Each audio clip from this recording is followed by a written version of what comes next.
ये कोई नॉर्मल कहानी नहीं है। ये एक ऐसी कहानी है जो शायद आप ऑलरेडी जी रहे हो। आप सुन रहे हैं इनसाइडर काम का स्पेशल ऑडियो बुक पॉडकास्ट। जहां किताबें सिर्फ पढ़ी नहीं जाती, जिंदगी बन जाती हैं। मेरा नाम बिट्टू है।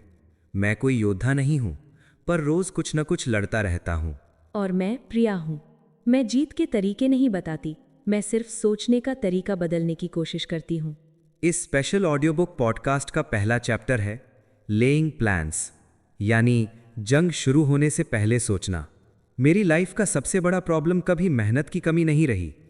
मैं काम करता हूँ, रूज करता हूँ, पर फिर भी अंदर से लगता है जैसे मैं गलत डायरेक्शन में चल रहा हूँ। सुन त्जू कहता है, हर जंग का फैसला तलवार उठने से पहले होता है। जो बिना प्लानिंग के लड़ता है, वो लड़ने से पहले ही अपनी एनर्जी हार देता है। शायद मैं इसलिए थका हूं क्योंकि मैं बिना सोचे हर चीज शुरू कर देता हूं। अगर आप भी ऐसा महसूस करते हो कि आप बिजी हो पर श्योर नहीं हो, तो आप अकेले नहीं हो। प्लानिंग का मतलब हर चीज़ कंट्रोल करना नहीं होता। प्लानिंग का मतलब होता है अपनी कमजोरी को पहले देख लेना और बिना ज़रूरत के हर जंग में कूदना बंद करना। शायद मुझे और ज्यादा स्ट्रांग होने की जरूरत नहीं।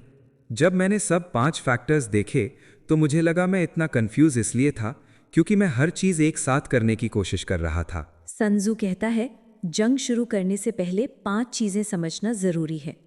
ये 5 चीज़ें सिर्फ बैटलफील्ड के लिए नहीं, जिंदगी के लिए भी हैं। Factor 1, purpose. आप किस चीज़ के लिए लड़ रहे हो? मैं बस इसलिए लड़ रहा था क्योंकि सब लड़ रहे थे, पर मेरा खुद का रीज़न मुझे नहीं पता था। Factor 2, timing. हर चीज़ का एक सही वक्त होता है। जल्दबाजी में मैंने गलत डिसीजंस ले लिए। Factor 3, environment. आप किस सिचुएशन में हो, कौन आपके साथ है और कौन नहीं। मैं हर फाइट अकेला लड़ रहा था, पर सच ये था मैं थक चुका था।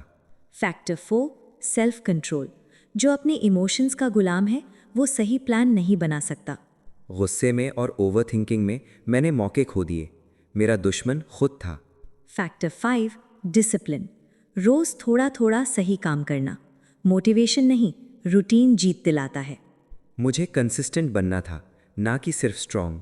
प्लानिंग का मतलब परफेक्ट प्लान नहीं, प्लानिंग का मतलब खुद को समझना है। अब हम देखेंगे कैसे प्लानिंग को एक्शन में बदला जाता है। जब मैंने सब 5 फैक्टर्स देखे तो मुझे लगा अगर मैं धीरे धीरे इन पे काम करूं तो मैं हर फाइट में कॉन्फिडेंट फील करूंगा। प्लानिंग का असली मकसद सिर्फ जीत नहीं है, ये है अपनी एनर्जी और डिसीजंस को स्मार्टली मैनेज करना। हर बैटल का रिजल्ट पहले आपके दिमाग में डिसाइड होता है, फिर फील्ड में। ये सुन के मुझे लगता है मैं हर डिसीजन को जल्दबाजी में नहीं लूंगा। मैं सोच समझकर स्टेप बाय स्टेप आगे बढ़ूंगा। अगर आप भी ओवरवेल्म फील करते हो और लगता है सब एक साथ नहीं हो रहा, रुकना, सोचना और प्लानिंग करना सबसे जरूरी है। यही लेइंग प्लान्स का असली लेसन है। प्लान करना सिर्फ स्ट्रैटेजी नहीं, अपनी एनर्जी और डायरेक्शन समझने का तरीका है। हर फाइट जीतना नहीं होता, हर फाइट समझदारी से लड़ना और अपनी एनर्जी संभालना, ये असली जीत है। जो अपनी स्ट्रैटेजी और खुद को समझता है, वो लंबी रेस में जीत जाता है, ना कि सिर्फ शॉर्ट टर्म दिखावा करके। लेइंग प्लान्स का चैप्टर यहीं खत्म होता है।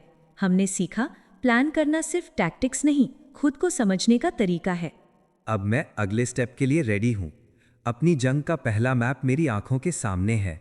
आप सुन रहे थे इनसाइडर काम का स्पेशल ऑडियो बुक पॉडकास्ट। अगले चैप्टर में हम देखेंगे जंग को शुरू करने का असली तरीका।